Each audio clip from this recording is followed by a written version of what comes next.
the science and practice of enhancing human performance for sport, play, and life. Welcome to Perform. Hello, friends. I'm Dr. Andy Galpin. I'm a professor of kinesiology in the Center for Sport Performance at Cal State Fullerton. In today's show, we're going to be talking about lactate, or how many of you probably think of it, lactic acid. Now, I know when I say those words, you immediately start thinking about things like exercise and muscle and fatigue, soreness, and reducing exercise performance, and that all is true, kind of. In fact, as we're going to lay out, the overwhelming perceptions and thoughts about what lactate or lactic acid really are and what they're doing are massively false. In fact, I'll spill the beans right now. Lactate is in no form or fashion cause of your muscle fatigue. It actually does quite the opposite. It preserves muscle performance. We'll get into all that stuff later. In fact, I actually think that highlights why I wanted to have this conversation or do this episode is because it's high time we start really understanding what lactate truly is and how it's functioning in our body. It has classically been thought of as this waste product, something that you don't want around, something that you want to avoid at all costs or manage or mitigate whenever possible. And the reality of it is it has a number of widespread benefits across your entire physiological landscape. Let me give you a couple examples of what I'm talking about. Lactate is known to stimulate a molecule called PGC1 alpha. This is involved in any metabolically active tissue in any part of your body, and it is directly responsible for mitochondrial biogenesis. This is another way of saying, by increasing and utilizing more lactate, you're going to be increasing and making more mitochondria. This is a known response, and this is obviously a positive thing for overall health and performance. But it even goes beyond that. Let me give you a couple of other examples you may not realize. For example, did you know lactate targets Leydig cells, which are responsible, of course, for testosterone in your body? It has a number of other benefits, such as BDNF, so brain-derived neurotrophic factor. This works directly on the hippocampus to stimulate neurogenesis, so the growing of new neurons, particularly in your brain. Similar idea with a molecule called VEGF, which is responsible for endothelial cells and then therefore promoting angiogenesis, so the growing of new vasculature and throughout your entire body.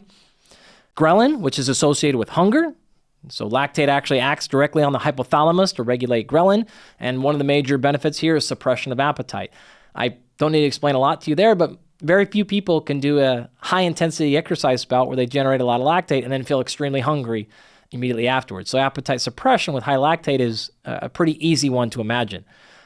I'm going to go even further, though, because there's so many more things lactate's doing. Whether we're talking about the liver and the kidneys and increasing what's called gluconeogenesis. So as you'll see later in our conversation, the primary place that we're getting the molecule or precursors for gluconeogenesis is lactate. Another benefit is its ability to act on osteoclasts and therefore play a role in bone remodeling.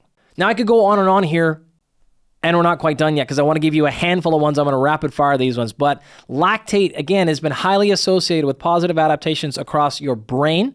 It's heavily involved in memory and learning, heart health, dehydration. In fact, any of you that have ever used a Ringer solution, I know exactly what I'm talking about there. Cancer, sepsis, insulin regulation, traumatic brain injuries, wound healing, post-surgery recovery, arthritis, inflammation, gut microbiome health, and then finally, overall metabolic flexibility. My guess is you had no idea that many things were happening in response to lactate. So in order to understand all these things, what I would love to do is spend a little time today walking you through exactly what lactate really is, how it's created, how it's managed, what role it's truly playing in your overall physiology. And then, of course, at the end, we'll do our 3 I's, which is investigation. How do I measure this stuff? What should I be paying attention to? 2, interpret. How do I know if I'm good, bad, great, terrible, or world record? And then 3, intervene. How do I improve my body's ability to produce and clear lactate so that it can perform at its highest level regardless of the task I'm asking my body to perform? To get us started on this journey, we're going to go all the way back to the beginning when we initially discovered and began to understand the role of lactate in really all of biology, but specifically in human exercise physiology. The story really starts in 1708 when Scheele found lactate in sour milk. Now, the term he gave it actually roughly translates, I think, into milk acid, but it really persisted in this idea of just general food space until nearly 30 years later in 1808, when a scientist, Berzelius, and I have tried to pronounce this at least 200 times, but Berzelius really, and this is a classic story in all exercise physiology cycles, He found that concentrations of lactate were much higher in hunted stags, so a deer-like creature in Europe. And so it was very clear at this point that lactate is somehow associated with elevated stress or exercise, and we didn't really know much past that, but it seemed to be in all of physiology at this point. So we had now crossed over from things like food elements and bacteria into now human physiology. So that was really a big step up in terms of our understanding of the relative importance of it for living creatures. Now, Berzelius went on to do a whole bunch of other stuff in this field. In fact, he was directly responsible for the name that you all probably recognized as a catalyst.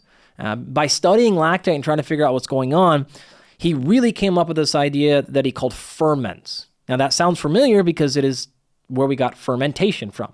In fact, you may be starting to make a connection in your brain, which we'll do a little bit more directly later, that really lactate and fermentation are almost one and the same. In a human exercising muscle, we call it anaerobic glycolysis and lactate production. In food elements and in the food industry, we call it fermentation. Not exactly the same, but very, very close, and I'll maybe explain that a little bit more later. We haven't really moved into the realm yet of exercise physiology. There was no real understanding that this was happening as a byproduct of muscular contractions or anything like that at this time.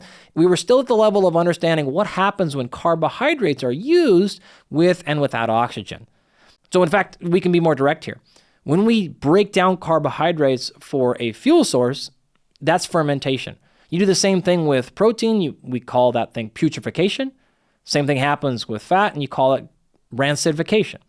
And so, in fact, you may have never made that connection before, but you ferment carbohydrates, fats go rancid, and proteins are putrefied. So at this point in the story, we're kind of into the mid-1800s. In fact, in 1843, Shuttle was the first to find lactate in the blood.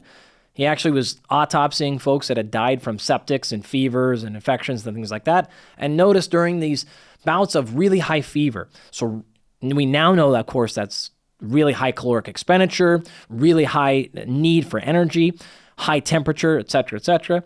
You've gone through a lot of metabolism, and lactate concentrations were really high. We hadn't really associated this with muscle yet, and certainly hadn't done it with exercise. And we were actually, at this point, thinking it was something that happened to be associated with death. The stags had been dying, folks. These folks had been dying or dead. And that's all we knew at this point. It was another 15 years or so at the late 1850s when they first started finding this in the blood of actual living people. And this changed everything. In fact, for the next 50 years or so, most of our breakthroughs were from a gentleman named Louis Pasteur. You're probably familiar with him. And in fact, all the stuff that we do with milk when we pasteurize it, all this is from Pasteur's original work. And so there were all of these associations that were floating around, and then really everything came to fruition with the very classic series of papers in 1907 from a combination of folks. One of them is the authors Hopkins and Fletcher, were really the first to identify that lactate was a byproduct of muscle contraction. And then a handful of years go on, and two very famous scientists, both whom won Nobel Prizes, Otto Meyerhoff and A.V. Hill, put together what most people, and certainly at the undergraduate or graduate exercise physiology level, now understand as basic lactate metabolism. We are now understanding things like it's coming from carbohydrates, it's coming from muscular contraction, there's an association between more metabolism, more lactate production, and all that fundamental stuff. And while they certainly got many things wrong, Meyerhoff and A.V. Hill are the ones most credited with our basic understanding of the differences between anaerobic metabolism, and lactate being a core cog in that discussion. In 1960, lactate analyzers came on board and the field exploded. And one of the more fundamental things that happened was a paper published by Wasserman in 1964 in which he outlined a concept called the anaerobic threshold. Now, what he was basically saying there is at some point when you're producing energy and you need more of it, you switch from aerobic into anaerobic metabolism. And there's a threshold for everyone at which you can no longer produce energy aerobically and you have to switch to anaerobic metabolism. If I missed you with all that stuff and you don't really know what those terms are, I promise I'm going to come back and walk you through that all in just 1 second. But this concept of the anaerobic threshold from 1964 persisted for a very long time. However, even Wasserman himself, fairly recently, in a series of letters, has acknowledged that that was probably not the right concept. And the real rationale here, going all the way back to Meyerhoff and A.V. Hill, was the fundamental understanding or thought that lactate was produced as a result of insufficient oxygen in muscle. And that's an incredibly important point here, so I'll say it one more time. The idea at this point was you go through anaerobic metabolism of carbohydrates, and again, if you don't know what those terms are, I will walk you through that in just one second. But you go through that anaerobic metabolism of carbohydrates, and if you have enough oxygen, you'll proceed and handle the carbohydrate just fine. If you don't, that's when you generate lactate. And remember, at this point, lactate was still thought of as a negative thing, thought of as a cause of fatigue. And so that's really kicked off at that point. It wasn't until 1983 when a young scientist named George Brooks launched an idea called the lactate shuttle hypothesis. Now, it took him almost 17 years to really outline the entire thing, but by the 1990 or so, he had fully explained the lactate shuttle. Since then, the last 20 years, he has just continued to dump more and more research in support of that, such that the field generally recognized it as, well, we can continue to call this the lactate shuttle hypothesis. It's very hard to refute at this point. Now, before we go too much further, I'd like to take a quick break and thank our sponsors because they make this show possible. Not only are they on this list because they offer great products and services, but because I actually personally love them and use them myself. Today's episode is brought to you by Momentous. Momentous makes supplements of the absolute highest quality. For example, we've long known about the numerous health and performance benefits of fish oil. I've personally been taking it for probably 15 years or more. Numerous studies have consistently demonstrated positive impacts of EPA and DHA, the two primary fish oils, on everything from cardiovascular and brain health to exercise performance and joint pain. Now, you can get fish oil anywhere, but personally, I only use Momentous because it's never once given me a fishy aftertaste, and more importantly, every single batch is NSF tested to ensure the lead and mercury levels are undetectable for purity and safety. Their fish oil is pure, potent, and sustainably sourced. Another major benefit is that you won't find any fillers in their fish oil. See, the dirty secret in the industry here is that most companies will add non-EPA and DHA to their fish oil to keep their, quote, fish oil count high, but to keep the active ingredients and therefore costs low. And it makes you actually feel like when you're purchasing it, you're getting more fish oil at a cheaper price, but you actually have to double or triple your dose to get the same amount of active ingredient, which means you end up spending more money in the long run, or you don't, and you get worse results. If you want to give their fish oil a shot, or any other Momentous product, go to livemomentous.com/perform to get 20% off your order. Again, that's livemomentous.com/perform to get 20% off. Today's episode is also brought to us by David. David makes protein bars unlike anything I've ever encountered. They have an amazing 28 grams of protein, only 150 calories, and 0 grams of sugar. That's right, 28 grams of protein, and 75% of its calories come from protein.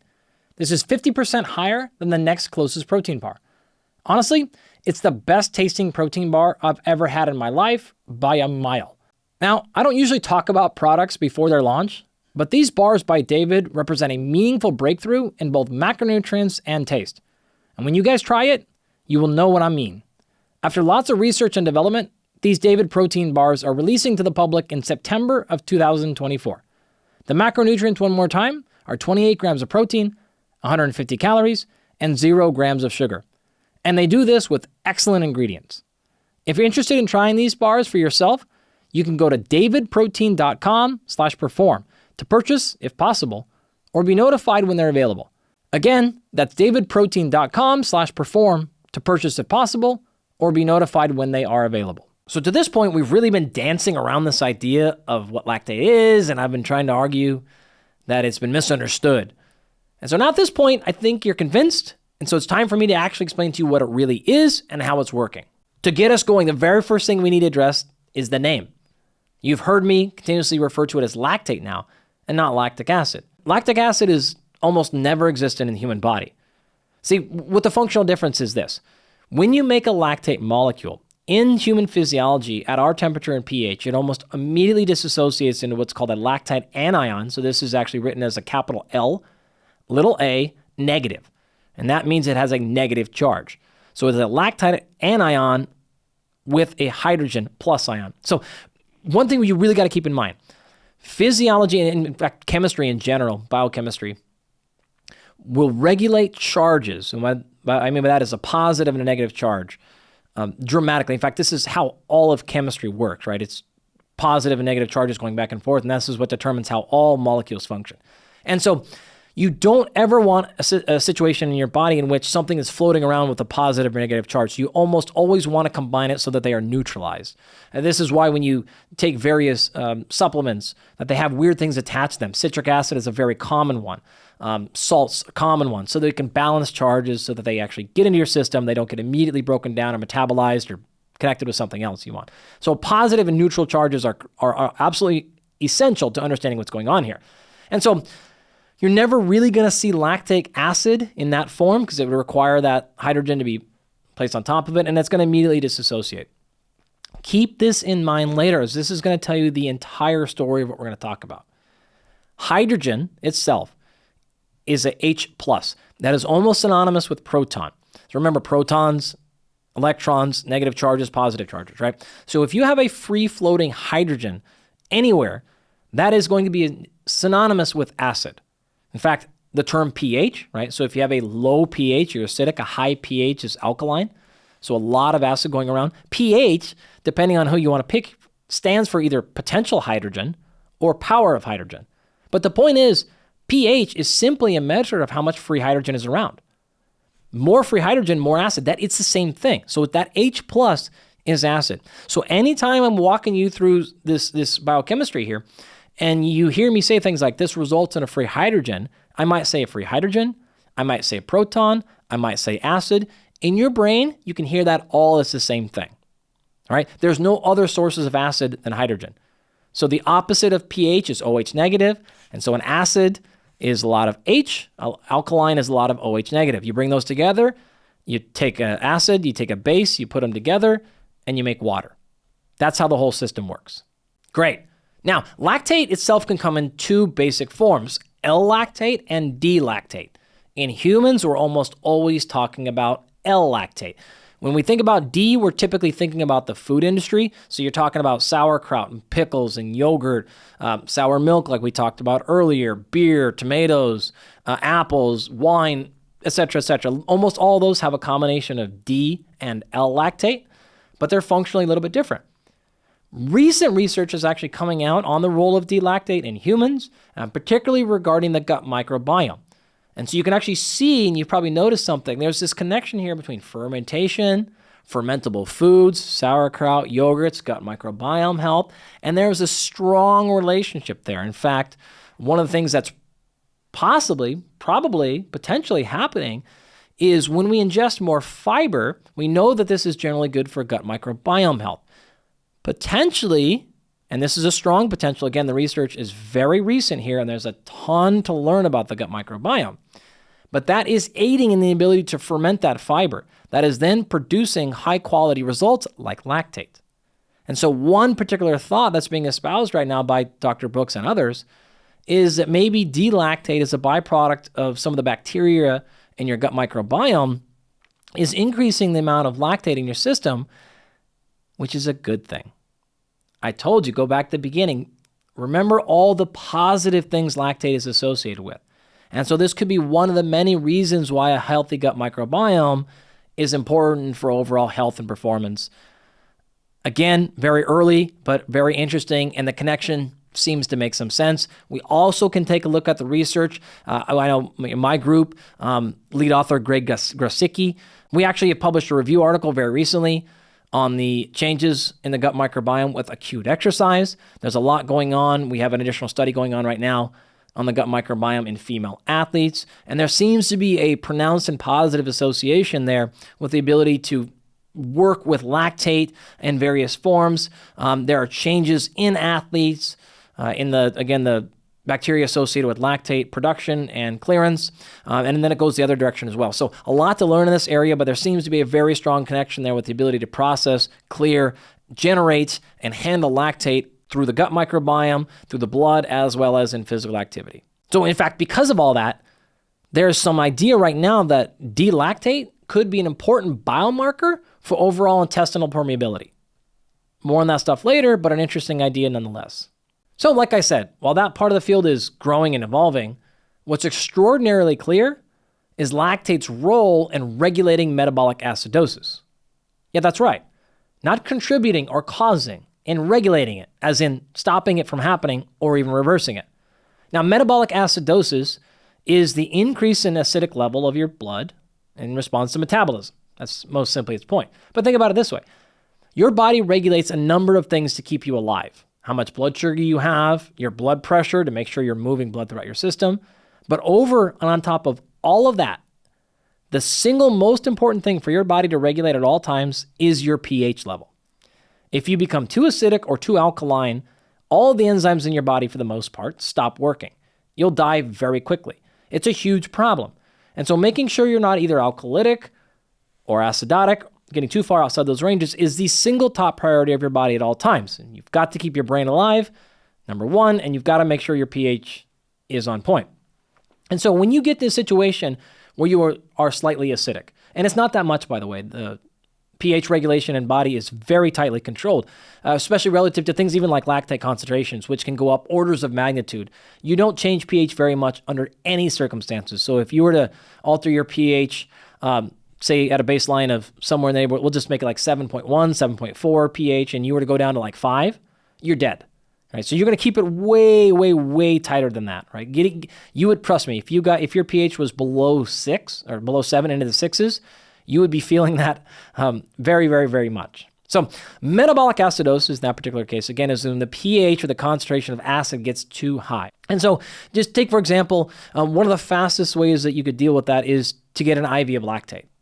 This is a very common thing in cases of dehydrations. When folks are really, really dehydrated, we will use what's called a ringer solution. So this is typically a combination of fluids, of course, and then a bunch of salts, right? So you're talking sodium chloride, sodium lactate, potassium chloride, a whole bunch of electrolytes to balance osmotic pressure, to keep fluids in the system.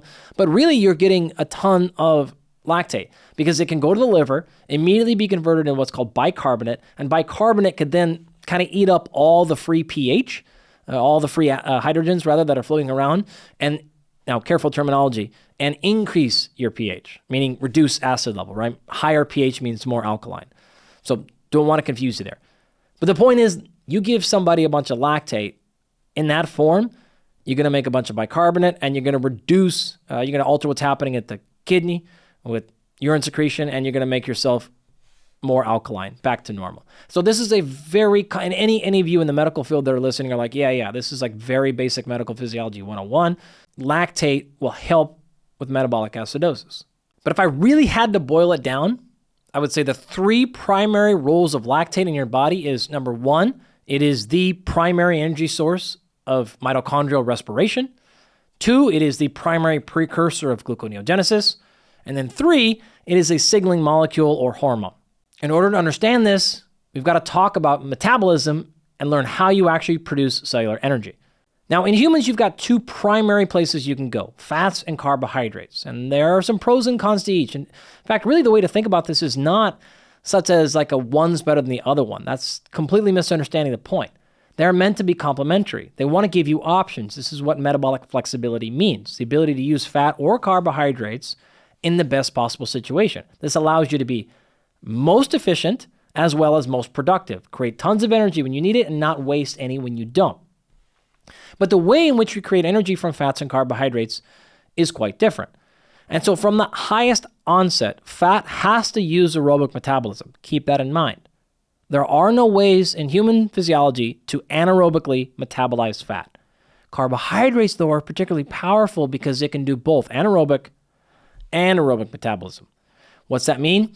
And this is not totally true, but fundamentally, I want you to think about when you hear the word aerobic, associate that with mitochondria. In other words, saying we have to use oxygen and we have to have the mitochondria in play to go through aerobic metabolism. I don't have to have that for anaerobic. Oxygen can be around to do anaerobic, but it's not required either. And so when imagine yourself as a little muscle cell and you need to create some energy, and you're deciding, what do I use, fat or carbohydrate? Think about it this way. The benefit of fat as a fuel source is it's basically unlimited. In fact, most people, even fairly lean people, have enough fat on their body to power 30 plus days of continuous exercise. I don't mean working out every day. I mean, start running right now and don't stop for 30 straight days. You probably still will have enough fat supply on your body to stay alive. It's effectively unlimited and unending. Why don't you just use all fat for fuel then? Well, the problem is it's way too slow. When you use fat as a fuel source for exercise, it comes effectively from the entire body equally. And so if your hamstring is contracting so that you can run, you're pulling fat from your forearm, from your hamstring, from your back, from your fingers, and anywhere else. It's coming from the entire system, which means it has to be broken down, mobilized, taken into muscle tissue. Muscle tissue then has to bring it into the mitochondria, and then we can start producing energy. The other part about it is, molecule per molecule, fat is less efficient as a fuel source than carbohydrate. And so it's an unending supply, but it's slow and less efficient, which means it's fantastic for times of low energy need. It's great when I'm doing what I'm doing right now, talking, sitting, walking, low levels of exercise. It can be used because I have plenty of time. But anytime I need fuel faster or energy faster, I need to switch to carbohydrate. Now remember, carbohydrates start anaerobically and finish aerobically, which means I can get going right now, and I can get going and I can be used during really high intensity exercise when I don't have enough time to bring in and utilize oxygen. And so again, fat is not better or worse than carbohydrate. Carbohydrate is much faster. You get carbohydrate from a couple of places. Most specifically, and initially, it's coming from stored carbohydrates in the actual exercising muscle itself. We call this muscle glycogen. If you need it from somewhere else, it's going to come from your blood. We call this blood glucose. If you need extra supply from that, you can get it from the liver, which stores muscle glycogen. It breaks the glycogen down, puts it in the form of glucose, puts that in your blood, and then you can steal it that way. And so, in fact, one of the classic things that happens when you initially start exercising is, despite the fact that you are pulling in glucose into your muscle cells, blood glucose levels rise. And that's because of an anticipatory response. The liver starts kicking a bunch into the blood because it knows you're going to take it, and you don't want blood glucose levels to drop because then you're going to pass out because you don't have glucose for your brain. In fact, this is why if you see somebody like at the end of an endurance race pass out, one of the first things that the EMT staff and stuff will do is they'll come over and give them really fast absorbing sugars, candies, juices, stuff like that, to get blood sugar to come up really fast because they know blood sugar is very, very low. Now, anyways, back to the point. So carbohydrates are fantastic because they are right there. And so at this point, we need to think about what is the actual chemistry of carbohydrates and how does that relate to lactate, and actually, really more importantly, why is that then helpful to the brain, to the heart, to the liver, to wound healing, and all the other stuff we talked about earlier. And then, of course, why is this actually helping me perform? One of the things you're going to hear me talk about a little bit later is there's a strong association between better athletic performance when you can produce more lactate. And that's because of what I said at the very beginning here. Remember, it is a potent fuel. It is a strong signal, send the ability to go to your liver to make more glucose. And it is a hormone. It is a signal. It has many functions there. And in fact, more recent papers describe it as that lactohormone, which is a fun way of saying it can communicate with other cells. In order to be called a hormone, what this actually functionally means is one cell has the ability to communicate to another one. And so what we'll say for lactate is it has both autocrine, paracrine, and endocrine characteristics. So autocrine meaning it can signal its own cell to do things. Paracrine meaning it can go to neighboring cells. So you're talking other muscle fibers within the same exercising muscle. Or it can actually have an endocrine function, which means it can get into blood and go to any other tissue. You're going to see this later because it's going to get in the blood and it's going to go to other muscle. It's going to go to the liver. It's going to go to the kidneys. It's going to go to the brain. It's going to go to the heart and a bunch of other places. It's going to go to the digestive tract, and it's going to provide them with important signals as well as be used as a direct fuel source. Okay, so now going back to where we were at with overall metabolism. When we said it has those three powerful responsibilities, I quickly talked about that third one, right? That's what I mean when I say it's a signaling molecule or mechanism or hormone. The one above that, when I said it is the primary precursor for gluconeogenesis. Lactate can go into the blood, get sent then back to your liver and even kidney, and go through what's called the Cori cycle. In this, we can actually take lactate, combine it together, and make glucose. So the way that I call this is it is a precursor to gluconeogenesis. Gluco meaning glucose, neo meaning new, genesis meaning create. So how you can create new glucose molecules out of non-glucose. And so again, all we really have to do, and I'll explain this in a second, is take 2 lactate molecules, smush them together, and I've made myself glucose. And so that's an important rule as it's in the precursor of gluconeogenesis. The third one was this being the primary fuel source for mitochondrial respiration. Now again, I apologize. I know I'm throwing lots of different terms around. If you are in chemistry, instead of saying mitochondrial respiration, you probably say aerobic metabolism.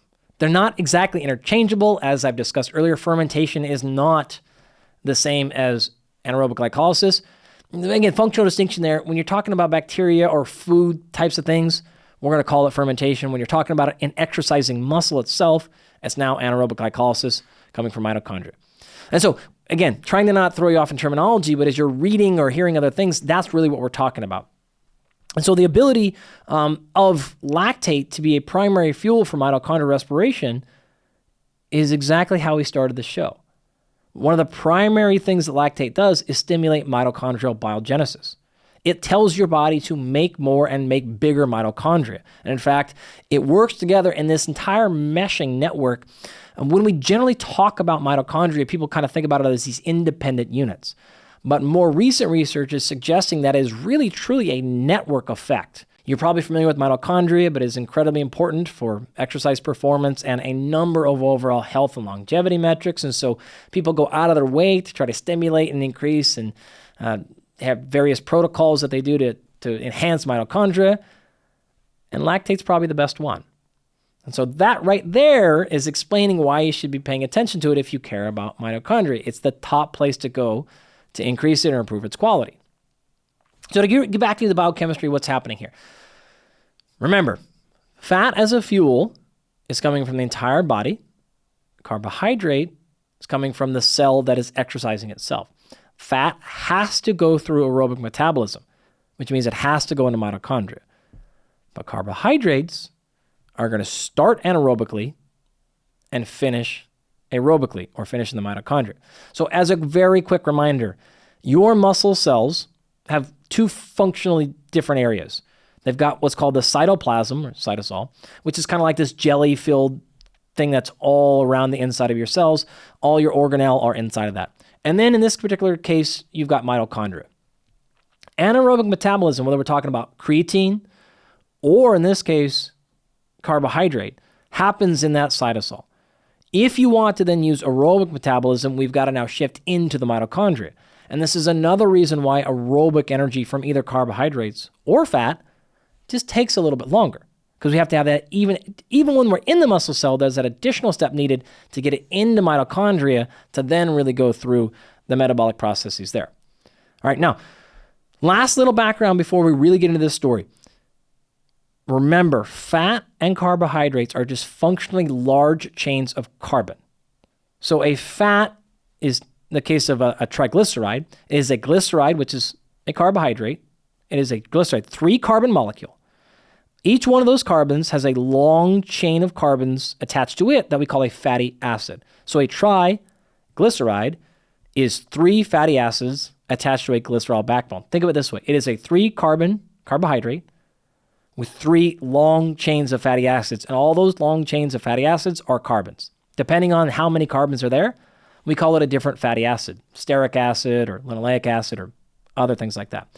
If they're perfectly bonded, we call it saturated. If it has 1 missing bond or 2 missing bonds, we call it unsaturated or polyunsaturated, etc. But we're talking big long chains of carbon.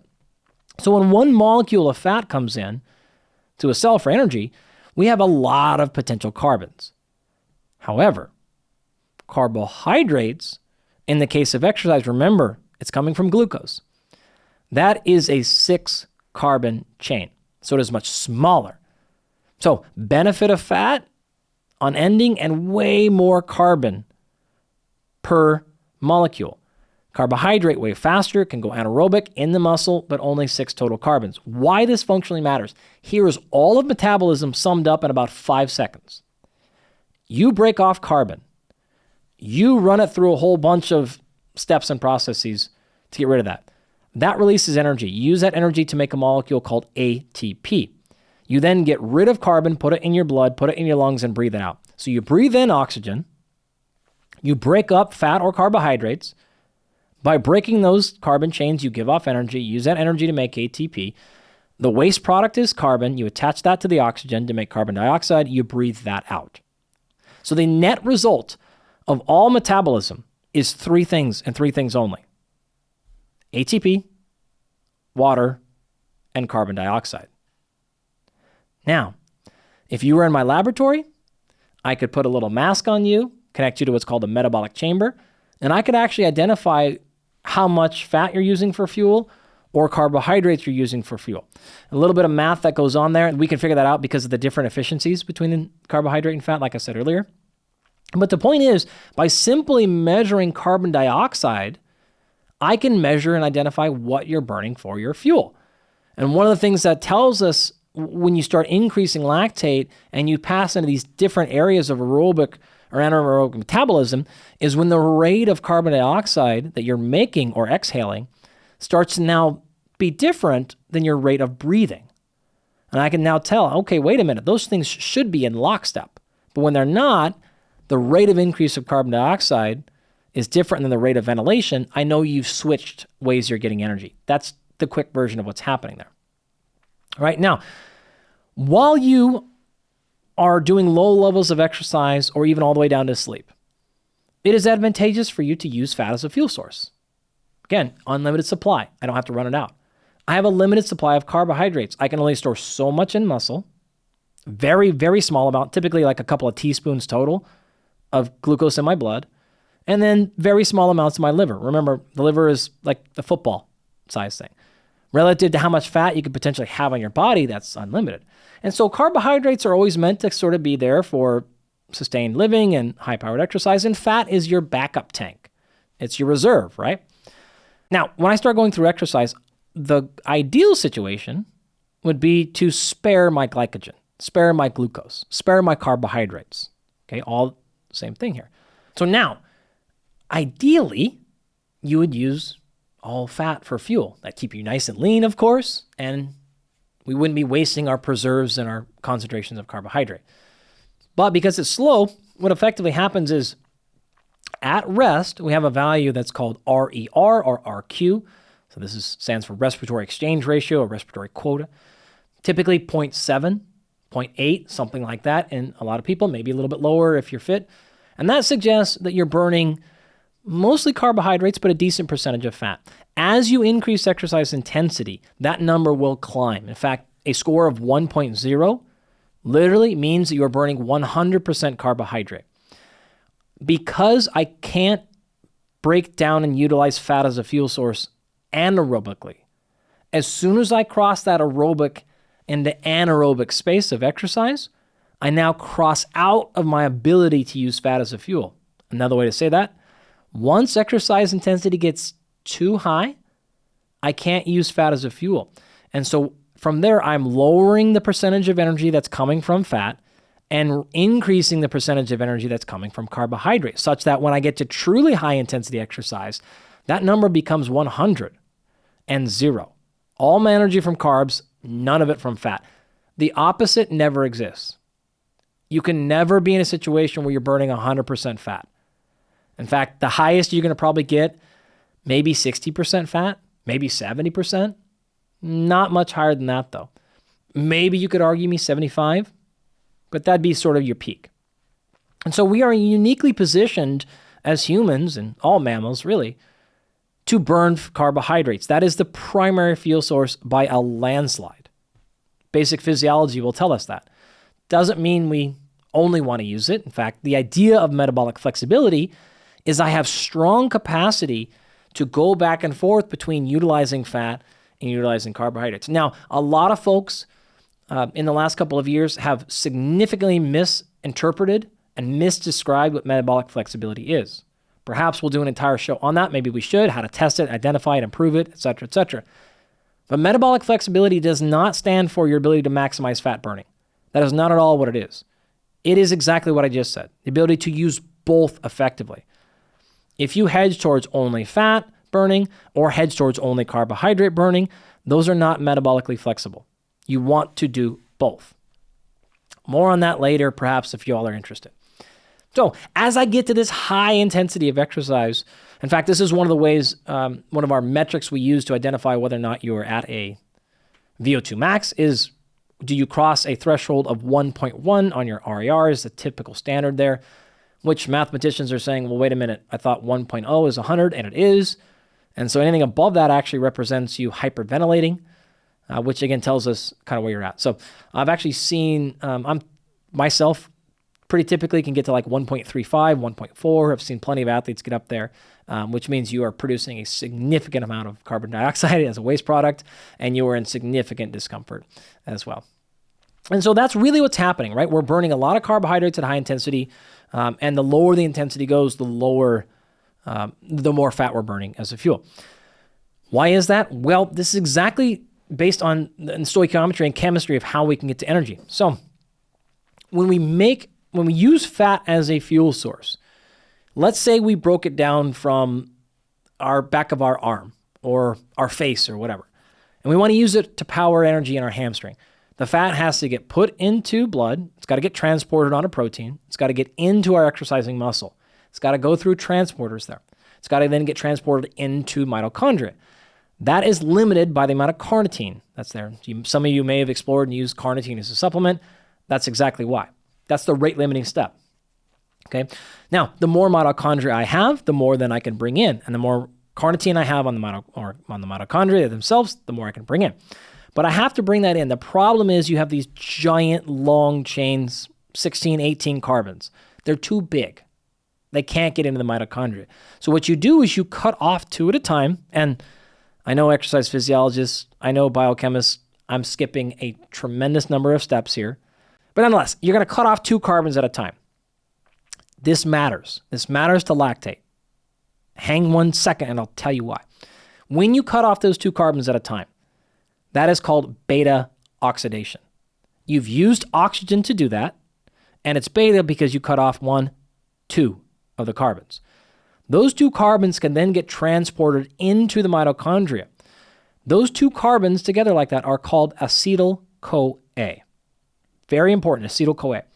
That goes into the mitochondria, can run through a thing called Krebs cycle. By doing that, you use these high intermediate exchanges with things like NAD, which we'll come back to, and FAD. You use that to shuttle protons, hydrogen pluses, and electrons around. You send them to a thing called the electron transport chain. All that is used to then create a bunch of ATP. As a byproduct of that, you burn off 1, 2 carbons. And so you had a 2-carbon molecule go into the Krebs cycle. It comes out as carbon dioxide, ATP, and water. Remember earlier, final product of all metabolism is those 3 molecules. So now we have taken a fat, taken it into our mitochondria and run all the carbons out. I just continue to cut off 2 at a time, 2 at a time, 2 at a time until that entire fatty acid chain is metabolized. Highly effective process, but slow. Limited by my ability to bring in oxygen, get that oxygen into blood, get that oxygen from the blood into my exercising tissue, get that into mitochondria. Now, in an other episode, we talked about VO2 max. I believe that's in the cardiac or the heart episode. I went through all of those things, AVO2 difference and limiting factors, the central factors to performance. So you can see that episode for more there. But that's effectively the problem, right? We thought for many years lactate was produced because of an insufficiency of oxygen in that mitochondria. In other words, it's limited by that. We now know that's totally wrong. In fact, the evidence is not only clear, it is beyond reproach. Fuel through your muscle is never limited by oxygen. That's never going to be the limiting step for lactate specifically. So lactate is created not because we're out of oxygen, but for some other reasons. So that's the quick story of fat metabolism. Understanding that, let's transfer back over to figure out how these carbohydrates are broken down. It doesn't really matter for this story if we're starting with muscle glycogen, if we're getting the glucose from the blood, or if we're getting glucose that was glycogen in the liver, put into blood, and now broken in. Either way, let's just stay with the place of glycogen in the muscle. It's right there. You start going for exercise, I don't have to worry about mobilizing the fat and bringing it in. I don't have to wait for oxygen to come in. I can get bringing in energy right now.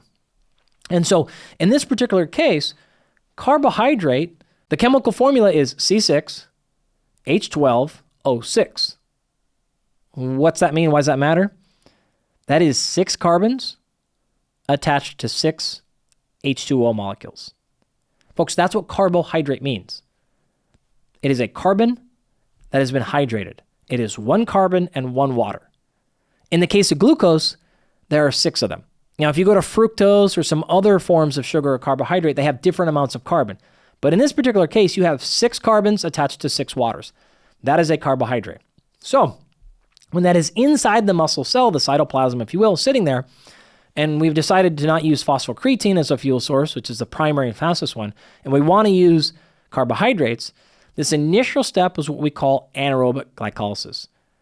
Again, if you take that and put that into a bacteria, you'd call that fermentation. In your muscle, we call it anaerobic glycolysis. Lysis means to split or to break, and glyc meaning the glycogen or glucose. So we're splitting and breaking this thing apart. We're doing it without the use of oxygen, and so it is anaerobic. And so if you can visualize this, any of you watching this, you've got 6 carbons that are all chained together. Now, instead of breaking 2 off, like we did in the case of beta oxidation and fat, we split the entire molecule in half. So we have 2 separate 3-carbon molecules. We call that pyruvate. So we have not lost any carbon in this exchange, but we have broken a chemical bond. This has given off some energy. This itself gives us 2 ATP. Give you a little bit of an example. If we go back to earlier, when we take acetyl-CoA and take it through the Krebs cycle, and you get 25 or 28 ATP. In this particular process, we make 2. So energy amount that we create from this process of anaerobic glycolysis is very low. But it's not bad either. Okay, we have actually made it with a little bit less oxygen, and we made it really fast because we didn't have to wait. Here's the downside. This process, as many of the processes, as we'll see later, is limited by this molecule called NAD. Your ability to go through all the metabolism is determined by your ability to regulate pH, meaning enzymes don't work in highly acidic or highly alkaline environments. You won't let things go through if you can't balance positive and negative charges. So what you do with NAD is you shuttle hydrogens back and forth through molecules. Depending on what's happening, it could be going different ways. But you're going to go from a molecule called NAD to a thing called NADH, hydrogen, and an H+. If you want to go the other direction, you ship it back. And so you are limited in a large part by how much NAD you have, because as soon as you run out of NAD, you can't run these processes because you won't be able to handle all the hydrogens that are built up. Critical step. In fact, in a second here, this made me think of something else. I'll explain to you why that helps you with hangovers really soon, okay? So that's our process. So by doing that, we've split this glucose into 2 separate molecules called pyruvate, and by doing that, we've shuttled a couple of NAD, NADHs across each other and made a couple of ATP, and that's all well and dandy. The pyruvate itself is fine. Back to anaerobic threshold. Back to how I was taught in exercise physiology. What we initially thought was this is the end of anaerobic glycolysis. We're done at pyruvate. If we had oxygen, we would then take the pyruvate, break off 1 carbon each, so the 3-carbon molecule pyruvate, you cut off 1 carbon, you make it a 2-carbon molecule, and that's acetyl-CoA. That's gone into the mitochondria, and it runs the exact same Krebs cycle or trioxylic acid cycle as I described earlier with fat. Identical. Literally the same thing. It is the exact same precursor, it's the exact same substrate, exact same process, exact same amount of ATP created. Identical, okay? Like I said, carbohydrates start anaerobically and always finish aerobically. Identical to fat at this point. If we ran out of oxygen or don't have enough oxygen, that pyruvate is then converted into lactate, okay? That was the original, and that's how I was taught. We now know that the end product of that pyruvate is always lactate. And we know this from a lot of different areas of research. The concentration. You typically have something like 10 to 50 to 1 amount of lactate that you do pyruvate. So it's almost never there, which tells you lactate is very quickly being created out of pyruvate as soon as pyruvate is being created. That number can go up an order of a magnitude during exercise. And so it doesn't make any sense to think that you're stopping at pyruvate. Furthermore, There has been excellent research identifying transporters specific to both pyruvate and lactate that get you into the mitochondria. And so some pyruvate can be moved into mitochondria, and a lot of lactate can as well. We also know that those MCT is the abbreviation for those transporters, are in a number of different cells throughout your body.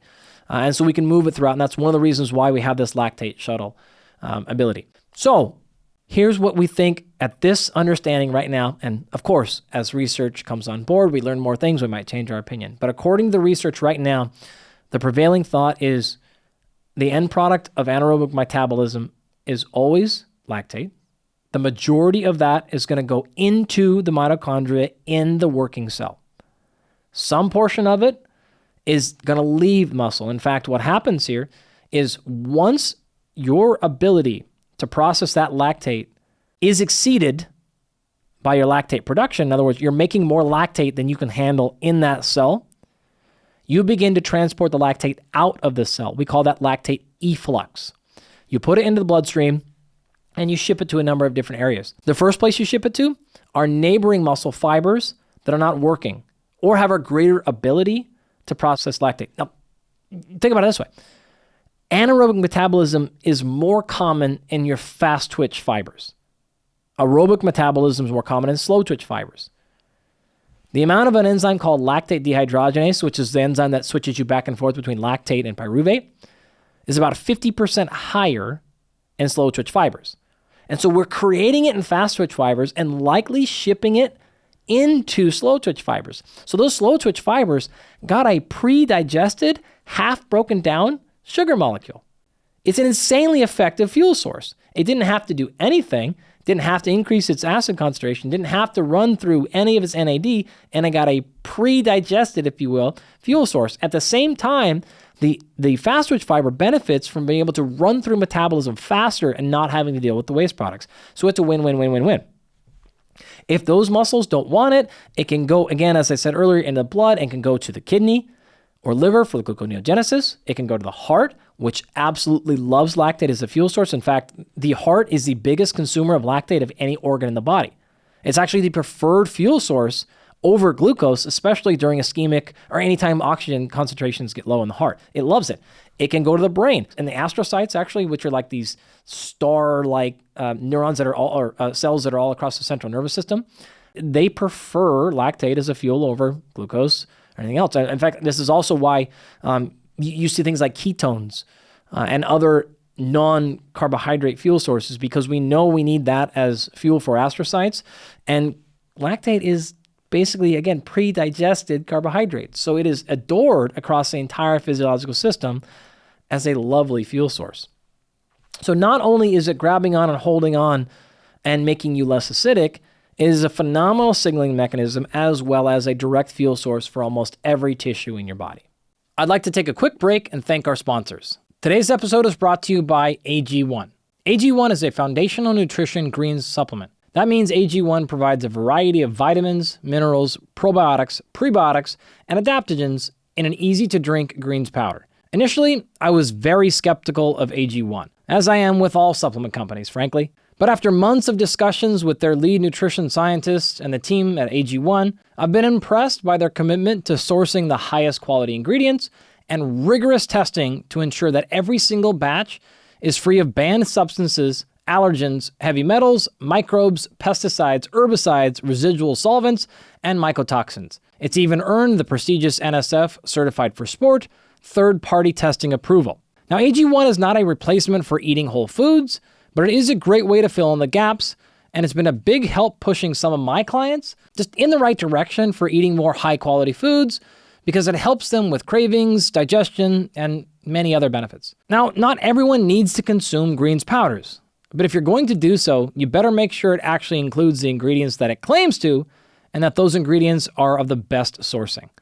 If you'd like to try AG1, you can go to drinkag1.com/perform to receive 5 free travel packs, plus a year's supply of vitamin D3 plus K2. Again, that's drinkag1.com/perform to receive 5 free travel packs, plus a year's supply of vitamin D3 plus K2.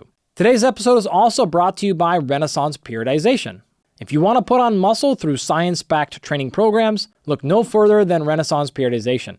RP, as we call it in the industry, guides users through effective and easy-to-follow lifting programs, all through their hypertrophy app. These programs are designed by the absolute best in the industry, including one of my absolute favorite sports scientists and professional bodybuilder, Dr. Mike Israetel. You may recognize that name because I've referenced him and his work countless times over the years. So whether you're looking to put on muscle, gain strength, or both, these programs will help you achieve your goals and have produced results in literally thousands of men and women. Renaissance Periodization also has a diet app that is backed by the latest science and innovation in the fields of nutrition and takes the complexity out of dieting, helping you achieve your ideal body composition. If you'd like to try Renaissance Periodization, go to rpstrength.com/perform to save up to $50 off of your subscription. Again, that's rpstrength.com/perform to save up to $50 off your subscription. Okay, at this point, we've covered how lactate is created and what it's doing and the different roles it's having in our body. I want to move on to some other things, but before I do that, I got to go back to the promise I made earlier, which is talking about alcohol. Now, if you pay attention to beer or wine or spirits of any kind, you probably are recognizing fermentation. And so if I were to take barley or hops and introduce some yeast or bacteria to them and ferment them, if I did that long enough, I would create ethanol. Well, that's basically what I just described to you in your muscle anyways. It's a very similar process. In fact, there's a high exchange here. Remember earlier when I was talking about the gut microbiome, being able to create all kinds of awesome stuff with lactate, ferment fibers and stuff like that? Your body actually is thought to produce around 3 grams or so a day of your own ethanol through that exact same process. It takes the carbohydrates, it does the same thing that your favorite producers do when they make your beer or your bourbon or whatever the case is, and your gut just does the exact same thing. However, you're able to clear it really fast, so don't worry, no one can smell the ethanol in your breast because of your gut microbiome. Babies do the same thing, by the way. It's happening in fetuses and all that stuff. So it's a normal part of all physiology. And so there is this very strong tie between these things. Now, what you can actually do is kind of go in reverse. And so ethanol typically is associated with even things like methane. This is associated with fermentation and foul-smelling gases. In fact, if that process is happening too much in your stomach, then you can have some pretty significant GI distress. This is one of the reasons why carbohydrates are the primary cause of flatulence and overall gas.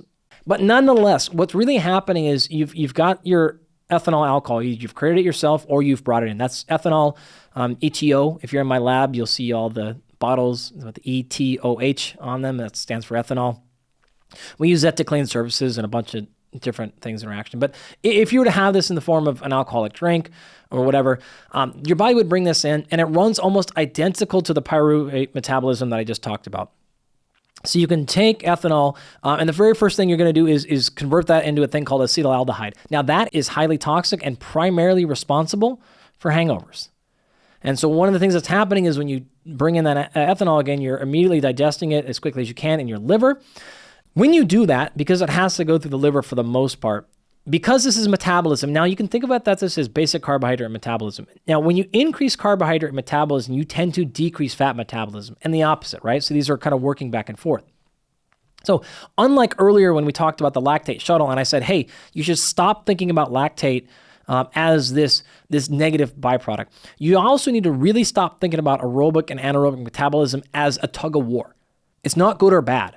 It is more like a chain on a bicycle, such that the chain is the lactate and turning of one gear turns the other one. This is a fundamental rethinking of how we understand metabolism and energy production.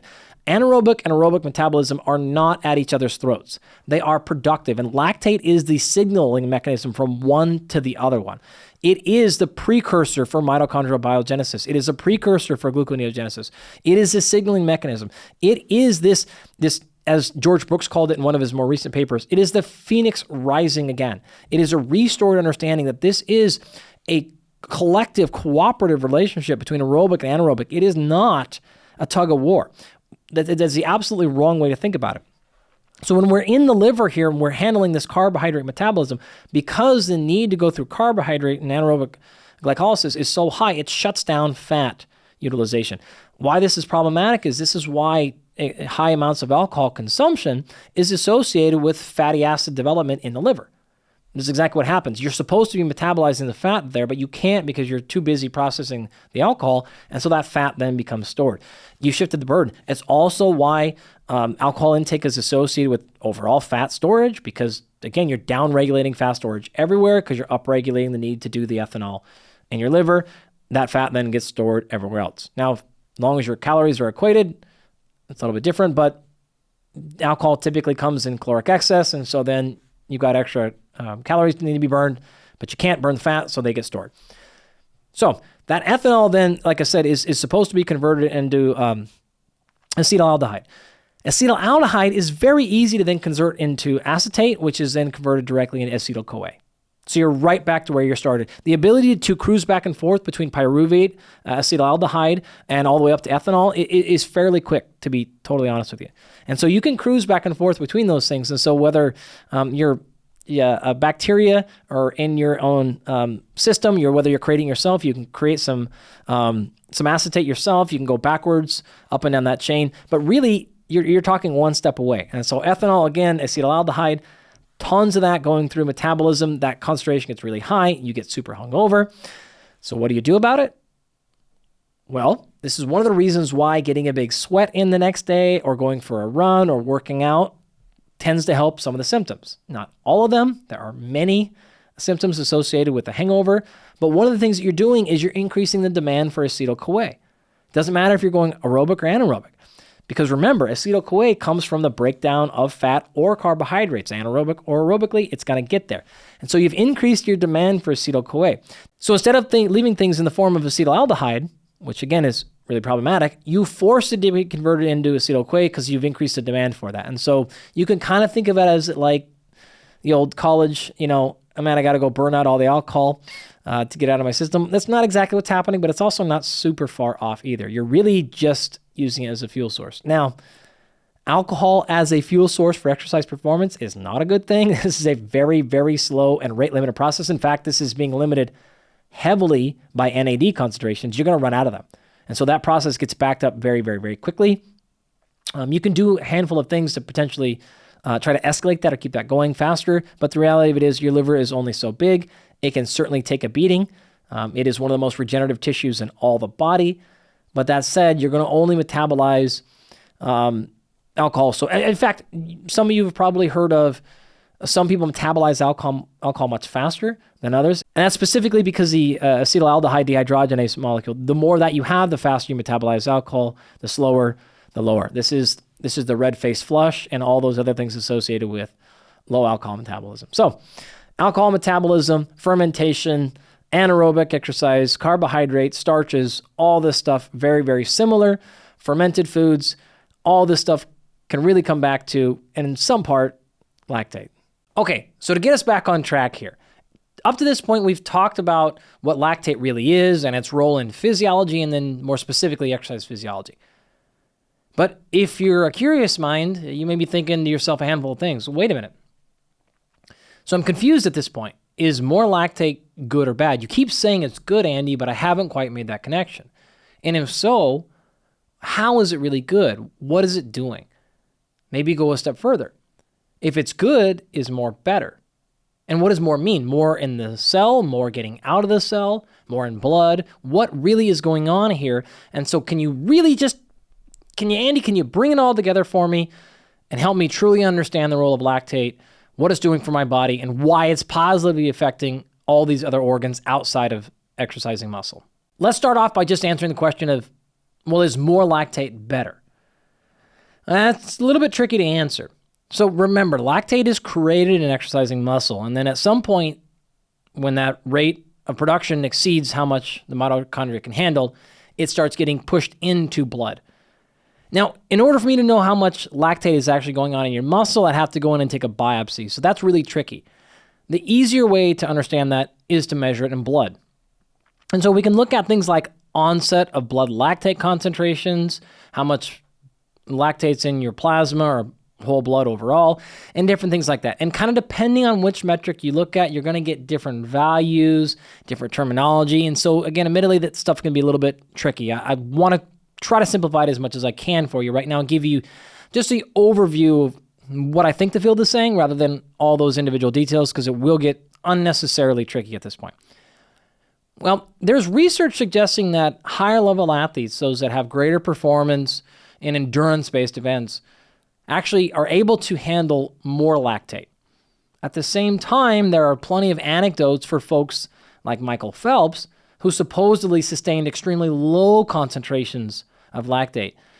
I guess this really highlights a couple things. One, we don't really fully understand exercise biochemistry yet. There's clearly some gaps in our understanding of what's really happening. And the second thing is that we probably have multiple avenues to physical success. You can imagine some individuals doing well because they can handle a lot more lactate. Others may be doing particularly well because they don't produce that much, and so they don't have to deal with that. I think it's pretty clear both of those avenues are potential for success, again, particularly in endurance events. At the same time, look at the research on lactate supplementation. Now, we know very effectively that sodium bicarbonate and other forms of supplementation that reduce acid buildup in tissue are quite effective. This comes in a number of varieties. So you can take a look at things like beta-alanine supplementation. This increases carnosine concentrations in muscle tissue and effectively acts as an acid buffer. So it keeps it lower, and so your muscular endurance and whether short-term or even moderate-term exercise events tends to increase. And it's not perfect, but there's a lot of research behind that. Similarly, you have things like sodium bicarbonate. This is a different mechanism, but same idea. And you're bringing it in bicarbonate. As I talked about earlier, it's able to then absorb some of the free-floating hydrogen protons, which brings your muscle pH up, right? Less acidic, more alkaline. So then when you start producing excess hydrogen ions from exercise, you're at a higher set point, and so then, again, the pH or acid-induced fatigue is slowed down. Again, a lot of research on that. The problem with sodium bicarbonate is sometimes can create GI distress and some other issues, and so a way around that is a handful of different lotions or creams. Momentous, for example, makes a thing called PR lotion, which is a sodium bicarbonate thing that you can apply directly on muscle to, again, have the same effects of that. Lots of different ways around it. Momentous is one product, but there's plenty of other ones on the market as well. And so we know that works, but what about then if you just take lactate? We know lactate is another potential buffering mechanism. We know what it can do. It can hold on to those hydrogen protons for us, help with NAD recirculation, et cetera, et cetera. So will this allow me to continue to go through glycolysis since I continue to feed back NAD to that system, which we know requires it to proceed? Well, it's one of those disappointing aspects of science. It should work. It makes all the sense in the world, but it doesn't look like it does. The evidence that's available today suggests minimal or no effect really of lactate supplements on exercise performance. So if that's what you're looking for, I would encourage you going through either the sodium bicarbonate, either the powder supplementation pill or the lotion, or something like a beta-alanine to buffer and improve performance.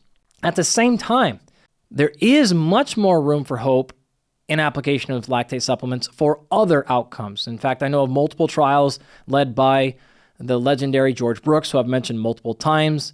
George, again, as I mentioned, is still active in this field. Actually, he took on one of my master students, Jose Arevalo, a number of years ago, who should be finishing his PhD up there. But they've done numerous trials looking at applications of lactate immediately after traumatic brain injuries, concussions, and other treatments. And so there's a lot of things to be excited about lactate, but from an exercise performance perspective, where we focus most of our time in this show, doesn't really seem to be super effective. That said, there's not a tremendous amount of research. Probably more is needed or warranted. So if more comes on board and we get a different answer, I'll be sure to update you when that time comes. I'd like to take a quick break and thank our sponsors. Today's episode is brought to you by Continuum. Continuum is a membership-only wellness club designed to help high performers reach their fitness and performance goals. Continuum just opened its flagship club in Manhattan, quickly making it one of the most sought-after memberships in the city. Its location in Greenwich Village is incredible. In fact, it's stunning. It's a 25,000 square foot space with state-of-the-art equipment, a beautiful design, and everything you could possibly want in this unique mix of a gym, wellness center, and social club. Continuum members start with a thorough Olympic-grade assessment that results in a biometrically driven, AI-assisted wellness program that updates in real time and incorporates everything from personal training and physical therapy to hyperbaric and IV therapies.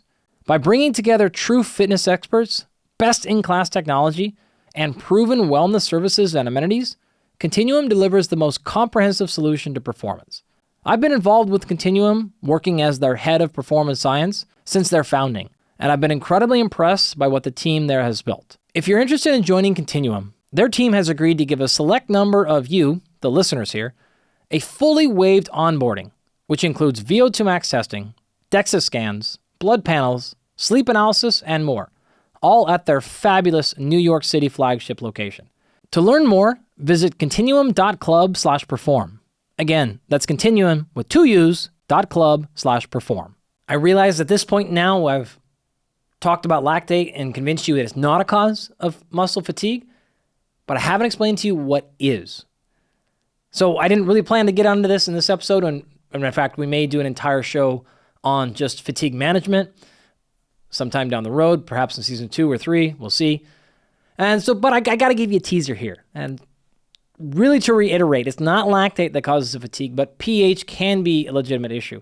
In our cardiac episodes and some of the other ones that we've done in this season on endurance, I have talked about when you exercise, fatigue is a global event. There are what we call central reasons for fatigue. So this is the central nervous system. This is the heart and cardiovascular system and ability to move oxygen throughout the body, et cetera, et cetera. And they're all peripheral issues, more specific to muscle uptake and oxygen. As I said at the very beginning, it is clear at this point, lack of oxygen in muscle is not the cause of lactate production. That part is extraordinarily clear.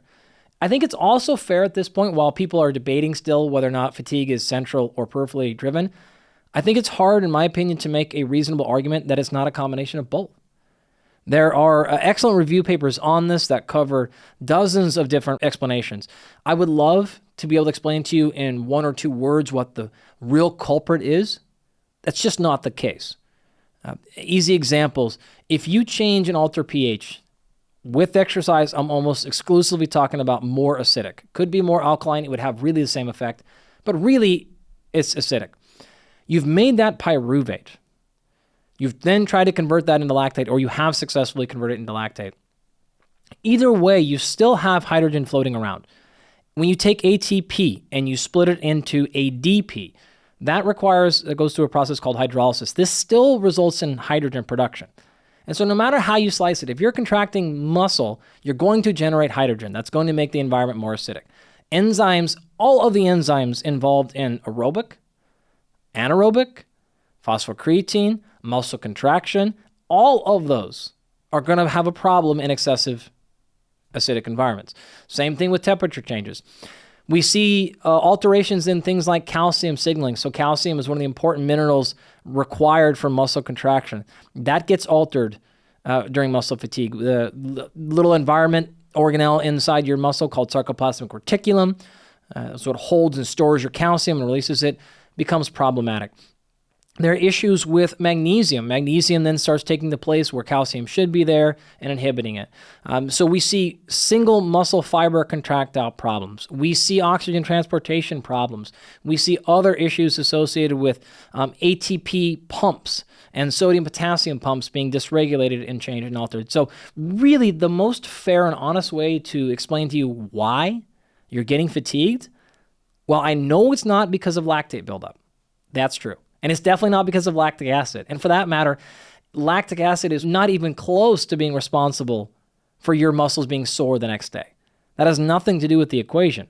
It's definitely not involved. However, you can still globally say acid buildup. That's a reasonable thing to say. It is more complicated than that, but it is also true at the same time.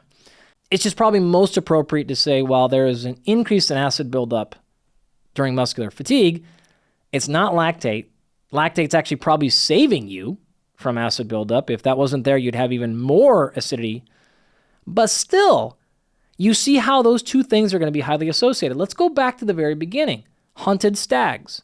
Imagine you're running through a forest. Being hunted or not, doesn't matter. But you're exercising, sprinting through there. You're creating more metabolic waste, more pH, more acid rather. You're feeling more fatigued. At the same time, you're having a higher lactate efflux. Even if that is a positive thing for you, those two things, increasing fatigue and increasing lactate, are going to be associated. And that's why for almost 200 years of lactate research, we have associated fatigue with lactate buildup. So they do go hand in hand, but that is a classic example of correlation, not causation. Now that we have a better understanding of what lactate really is, it's time for us to discuss our 3 I's, such as how do I investigate? In other words, how do I measure my lactate or my lactate threshold? Number 2, how do I interpret it? How much lactate should I have at rest? And what should my lactate threshold be? And what's the highest lactates we've ever seen? And then 3, finally, how do I intervene? In other words, how do I improve my lactate concentrations, again, at rest, as well as during exercise? And then how will that actually relate to my improvements in sport performance? Let's get started with the very beginning, and that is investigate. So a couple ways to think about this. I slid in a term there. I realize I've said it a few times, but maybe not fully described, and that is lactate threshold. Okay, you can measure lactate concentrations in your blood. That's the normal way to do it. A biopsy is probably not realistic for many of you, and honestly not necessary. But I do want to acknowledge a couple of things. There are a lot of low-cost lactate analyzers available on the market. When I was a student, you basically had to be in an exercise physiology lab. Now these are consumer available for $20 to $30 or $40. There is also research on these different devices and their accuracy, and they're not all the same. I wish I had a gold standard one. I could say, go buy this one. It is the best. Unfortunately, that's not the case. Honestly, they measure them a little bit differently. The techniques used, the part of your blood that's used is a little bit different. And so these values can be fairly squirrely. I would strongly encourage you to pick one and pick one of the ones from the research that is known to be reliable, and then use that for all of your metrics moving forward. If you switch machines out and change standardizations and procedures, you're going to get slightly different results. I will give you one little insider tip here behind the scenes. If you're going to use something like a small finger stick or an earlobe stick, which is the most common ways to do it, that first drop of blood that comes out, I would wipe it away and not use it. It tends to give you really funky numbers. It's going to tell you the lactate that is right there on that spot rather than circulating in the tissue. So we always take the first couple drops, wipe them off, and then use the second ones. You'll get much more reliable numbers. If not, you will see your lactate all over the place, and you'll be like, what the heck is going on? I don't believe anything these people say about exercise physiology because these lactate numbers are totally screwy. So that's going to tell you how much lactate you have. The other thing you probably want to pay attention to is what's called lactate threshold. There are at least 25 different methods I have found in the literature for measuring lactate threshold. There is clearly no succinct, completely agreed upon method. Many of them are good. In fact, all 25 of those have been validated, but they are not measuring the same thing. This gets extraordinarily complicated. You thought that the biochemistry got complicated earlier. This is potentially worse, and it's not all measuring the same thing. Generally, the field has moved past anaerobic threshold. You may have heard of that before. For the reasons I've described, we don't really talk about that one. However, there is lactate threshold. And in fact, there's multiple stages of lactate threshold. There's stage 1 and stage 2. There's ventilatory threshold, and that is very similar, but it's not the same thing. There are things like critical power, your maximum velocity at lactate threshold, your ability to sustain just under lactate threshold, and a ton of different things to pay attention to here. So what are you actually measuring is the first question. And then secondarily, again, there are dozens of different free, low cost, and all the way up to clinical research grade methods to assess lactate threshold. I'm not going to go through all of them for you.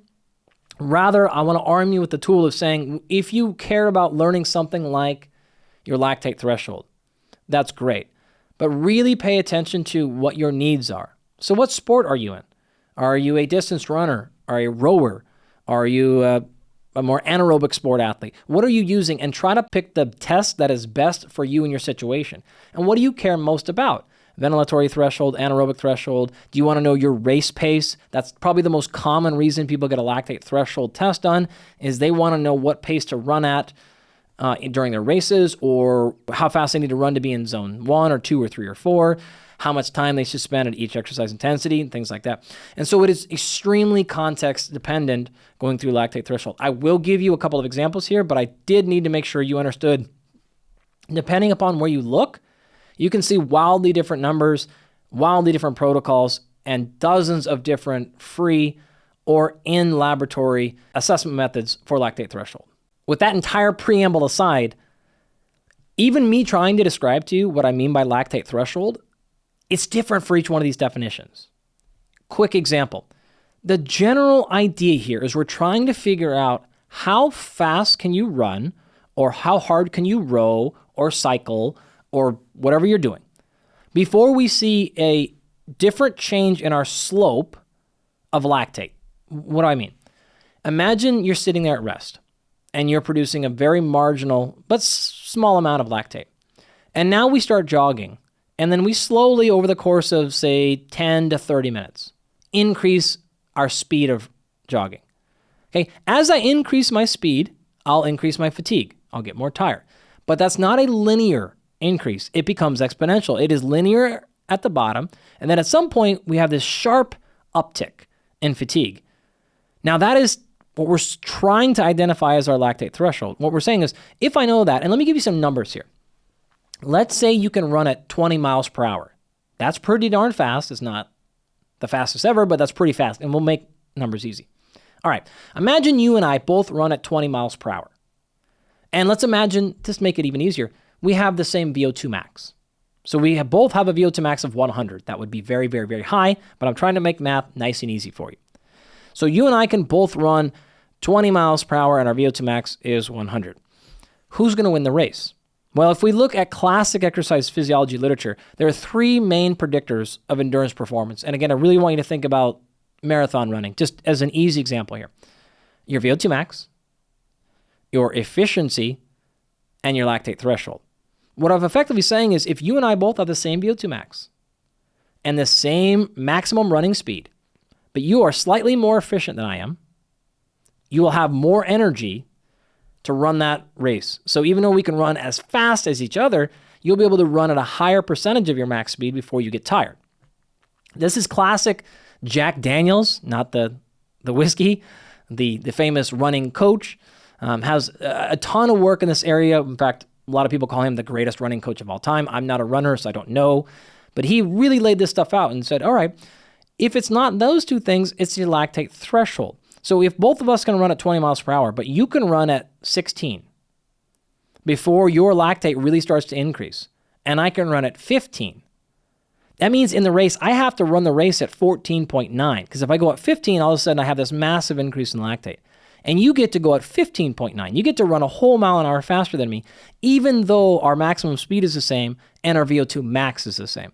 So lactate threshold is that way of saying, what's the threshold?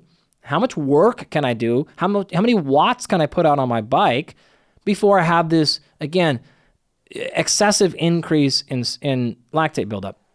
Why that matters? Not that lactate is causing fatigue, but that is clearly an association with you of overwhelmed mitochondria. That's what it's telling you. Mitochondria can no longer keep up with lactate builds, and so now an efflux happens, and this efflux happens really, really fast. Easy examples to think about. Go on and do some exercise at 80% of your heart rate. Then do it at 85%. And do it at 90%. You're going to feel slight increases in fatigue. Go from 95% to 100. That 5% increase, 95 to 100%, will feel way worse than if you'd gone from 50 to 55%. In fact, you will feel very little differences in fatigue from 50 to 60 or 65%. But a 10% increase going from 90 to 100 is way more fatiguing than going from 50 to 60.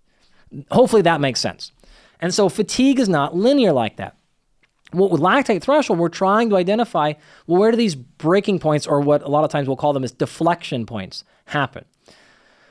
Well, again, this is where lactate threshold gets complicated because people define these things differently, depending on the method you use. And again, there's over 25 of them. There are excellent studies of the last 30 years where you can take the exact same report from the lab, hand it to different exercise physiologists, and get different lactate thresholds based on calculation. Not only because of subjective decisions, which can happen in the visual method, but also just which calculation you're using, which equation you're using, which method you're using. So a lot of the times, and I'll get to this in 1 second, but just since we're right here, a lot of the times people can say things like this. All right, the visual method, the most classic method of lactate threshold identification is you do 30 to 60 minute test, and you slightly increase fatigue over time. And what you're going to see is this slope of VO2, so how much oxygen you're using, go up. But again, that slope will have a big curve, and there'll be these inflection or deflection points. Those points are then marked as lactate threshold. At the very beginning, you tend to see like an early one, and then there's a second one later. So some people say there's lactate threshold 1 and lactate threshold 2. Others will say, I don't care about the first one, I only care about the second one. It doesn't matter.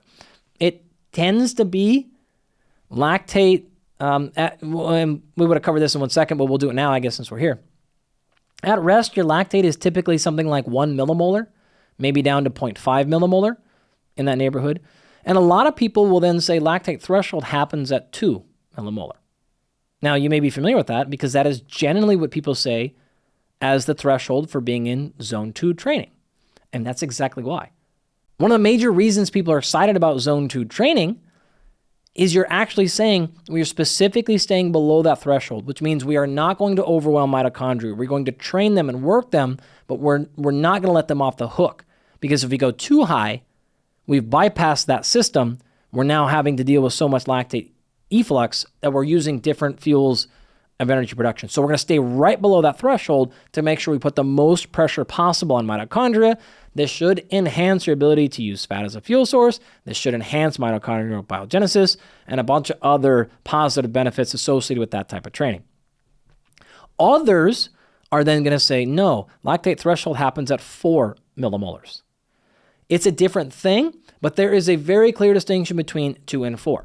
And so, in fact, probably the most common way to establish lactate threshold in science is to just arbitrarily say what speed, in the case of running, or wattage, in the case of cycling, are you at when you hit 4 millimolars of lactate. And so rather than defining it by the slope of that oxygen increase, and I know this is a little bit technical and wordy for some folks, a lot of times you can just arbitrarily say it is 4 millimolar, and where you're at when you cross that threshold is your lactate threshold. Scientifically, you will see equal accuracy between both of those methods. Now, if you don't have the ability to analyze lactate directly, there are a number of different ways to estimate it. I mentioned Jack Daniels earlier. He has by far the most popular version called a VDOT. This is a little bit of a play. He actually, initially, I think he called it the pseudo VO2 max, and he had this really cool conversion equation. This book's very, very old, but it's really cool and it allows you to say, all right, if you know your race pace, so whether you've done a 400-meter dash, 800-meter dash, either way up to a marathon, half marathon, 5Ks, 10Ks, any one of these races, you can actually look up your race score in it. He's got all kinds of tables. These are available all over the internet. And then you can look and predict your performance in any of those other races based on your VDOT, which is really pretty cool, actually. And so you get an idea of how much time you should be spending in each training zone, according at least to Dr. Jack. But that is a nice way to do it.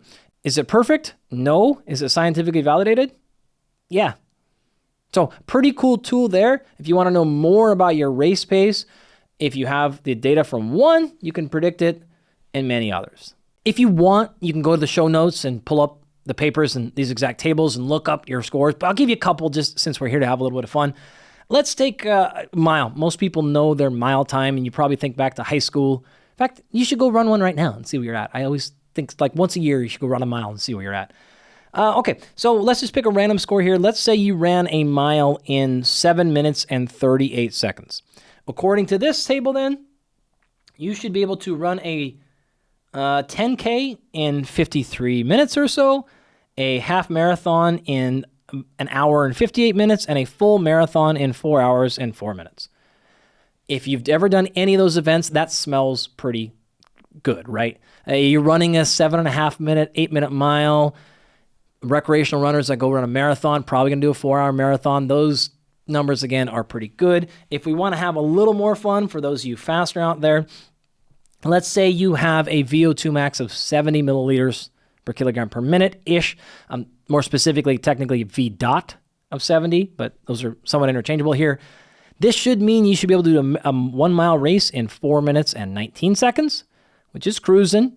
Not elite, but pretty elite for most people. Also, a 70 milliliter per kilogram per minute VO2 max is pretty elite, so that makes sense. Your 10K time would be 31 minutes. Your half marathon would be 1 hour and 8 minutes, and your full marathon would be 2 hours and 23 minutes. Again, feels pretty darn good. Let's go even further, all the way down. Let's just keep that same person just to do a couple more ones.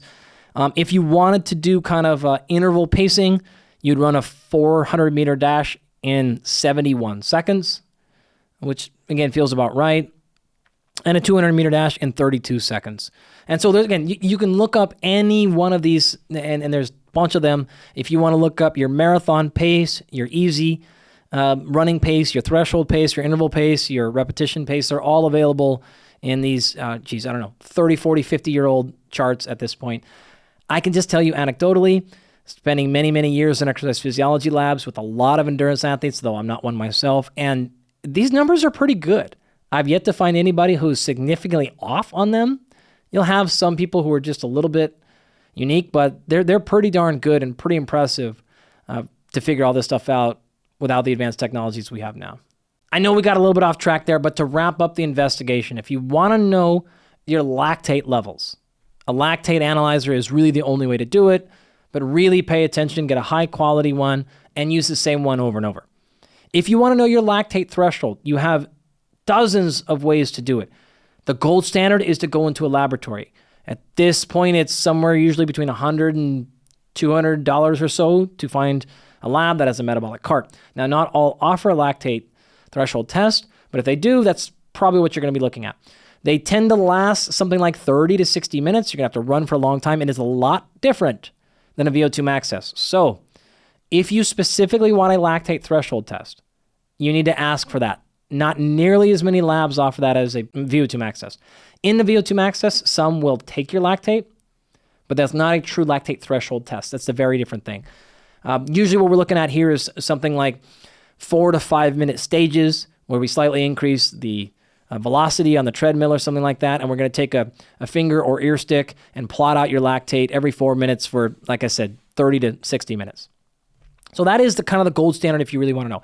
If not, there are tons of ways. There's a Conconi test, there are 30-minute run tests, there are 2-mile tests, there's Jack Daniel's tables, and a bunch of other ways you can just take a heart rate monitor at most, at least a stopwatch, go run a test, come back with your numbers, plug it in, and get a good sense of your lactate threshold. Hopefully, though, in a few years, we'll have a better answer for this. I know of at least 4 companies at this point who are working on continuous lactate monitors. These come in the form of watches as well as an eyepiece, like a contact lens, that can do that. That technology is already available for things like glucose monitoring, and I know that many companies, again, are working on this for lactate. I don't know exactly when they'll be on the market, but I would imagine potentially by the time you're even listening to this, they're available, if not pretty soon after that. I don't know the accuracy or validity of them. Of course, that will come in time, but it's reasonable to think it's not a particularly hard thing to measure. It is needed in so many different areas, even things like acute medicine and trauma, heart failure, heart attacks, other issues like that. So I am pretty optimistic that within a few years, there will be really high quality, continuous lactate analyzers available to the masses. I mentioned this just a second ago, but it's worth repeating. In terms of interpreting these data, at rest, something like 1 millimolar of lactate is pretty normal, maybe even down to 0.5. What I can tell you, and this is just anecdote, this is Andy's personal coaching belief. You will not find extensive data to support this. We know lactate at baseline is a reflection of what's happening in your mitochondria. And since you're not going through much physical activity, there shouldn't be much. Now, we don't have to be 0 because the lactate is beneficial. It is good. But I think my interpretation of it is this gives you tremendous insight about your metabolic flexibility. If somebody has a resting lactate of 1.5, or even honestly in the like 1.2, 1.3, I have seen this oftentimes associated with either short-term overtraining or overreaching, excessive stress, psychological or physiological, other things going on in their blood work with hydration, number of cortisol dysregulation and things like that. Also could indicate a bias towards carbohydrate metabolism. So this is actually something that is a little bit sneaky. I don't want you to overinterpret yourself there. There is actually some data on what happens. I know that at least there's some case studies on individual athletes throughout the entire year of the season, and when they're doing more lower intensity endurance work, resting lactate levels come down. And when they shift over to more power and speed and peak performance, they start to go up. This makes sense. We know that physiological adaptations happen in the muscle when you bias towards different forms of energy production. It's a good thing, right? And so that's actually one of the things I pay attention to as an idea of to say, okay, is this person struggling with fat utilization? I should be able to use a lot of fat as a fuel source at rest. And so therefore lactate production should be fairly minimal. And so something to keep in mind. Like I said, once you get to 2 or so, you probably feel different. So if you're at that stage, you may actually have something else going on that's medical, diabetes or metabolic acidosis or something like that. I don't know. Again, I'm not a doctor. Don't use me for medical advice. But the point is, somewhere around 1 or so is normal. At maximal exercise, you will see people get as high as 20 to 25. I don't know what the highest number I've ever really seen is. I know of some folks in medical situations, like having metabolic acidosis that's associated with diabetes, especially at altitude. Highest number I've seen in the literature is like 47 millimolar. I know of a group of actually endurance athletes who supposedly maintained 10 millimolar for an hour straight, which again, folks, some people will be peaking at 10. Michael Phelps supposedly only got to 8 even during world record swim performances, right? Fatiguing, not the sprint ones. And so a lot of high-level athletes, 10, 12 is enough. Some can get up to 20, 25. And in that particular case, that person was up to 47, which is extraordinarily high. I don't know what the real numbers are for that, but that gives you a little bit of context of where you're at rest, as well as maximal exercise. In terms of lactate threshold, typically happens around 70% or so of your VO2 max or maximum heart rate for recreationally or lightly trained individuals. As you become more physically fit and you're able to handle that efflux better for a number of different reasons, you're either better at creating lactate or you're better at clearing it, then that number actually gets higher. It's not uncommon to see folks high 70s, 80s, even up to 85%. We don't have a ton of data on male versus female, but the sum that is available suggests it's slightly higher in women than it is in men. But I wouldn't say that is a complete slam dunk in the science. You will often also see this number to vary between highly successful individuals. Like I said earlier, endurance events can have success in many different ways. So you can have a higher VO2 max. You can have a higher running economy or cycling or swimming economy. Or you can have a higher lactate threshold. But at the same token, that also means you can be really good with a lower lactate threshold. So there's a lot of paths to victory in sports, and endurance is no different. So anything in that stratosphere of kind of 80, 85% would be normal for a moderate to decently trained endurance athlete.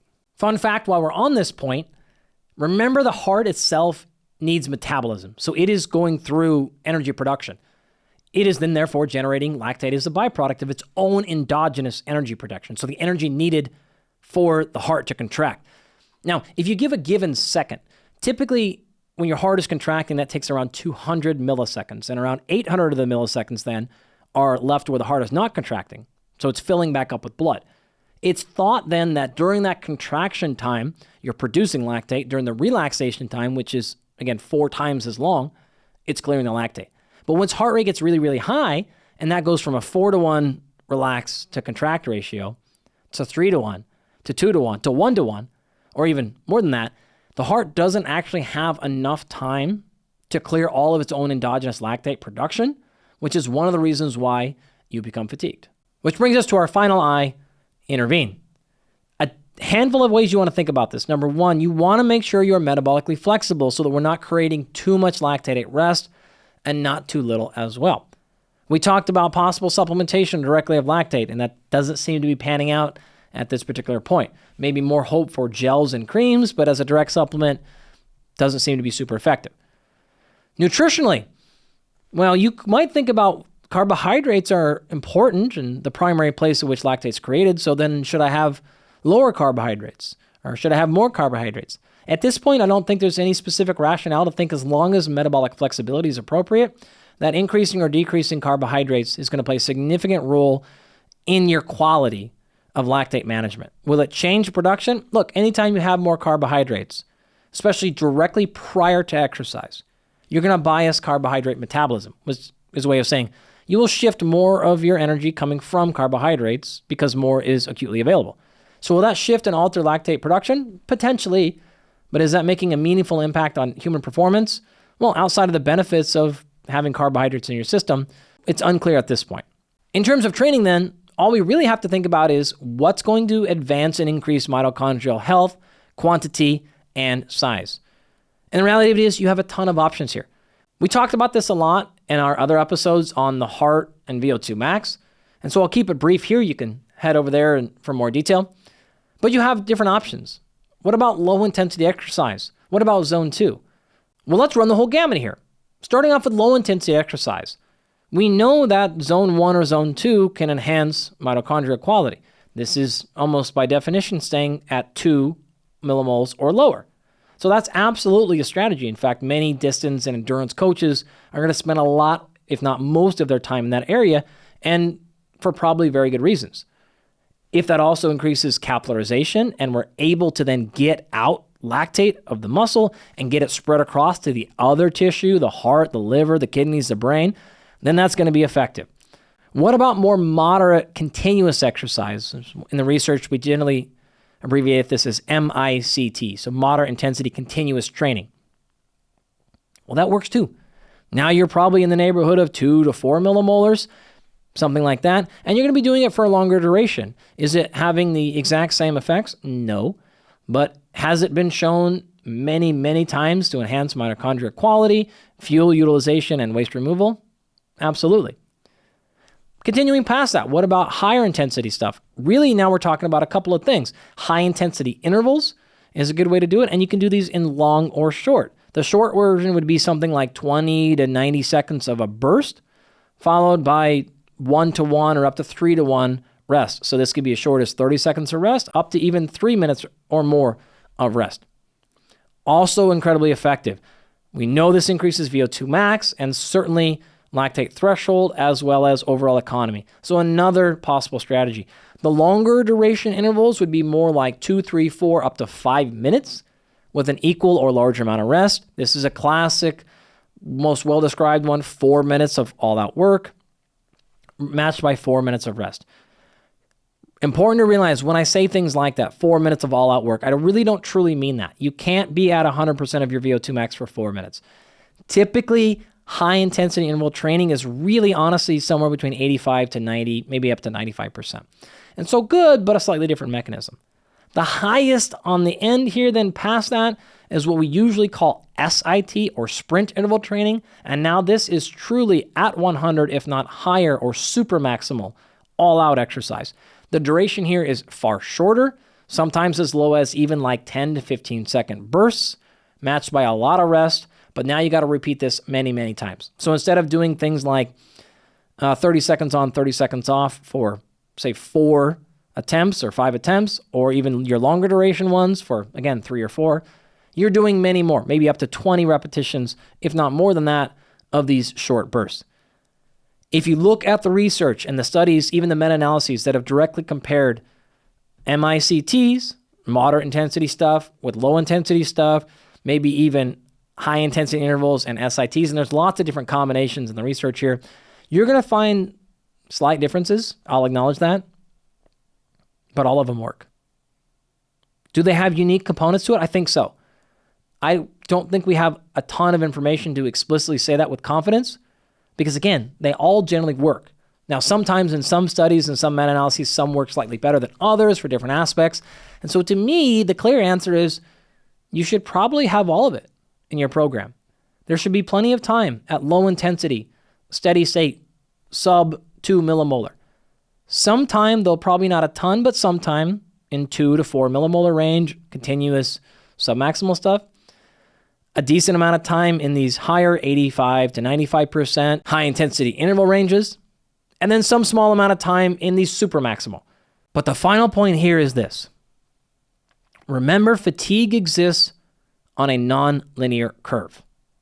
And so if you can imagine all 4 of these paradigms on that curve, if I'm in zone 1 or 2, and I double my work, I go twice as fast, I only have a small increase in fatigue, as long as I'm still in that zone.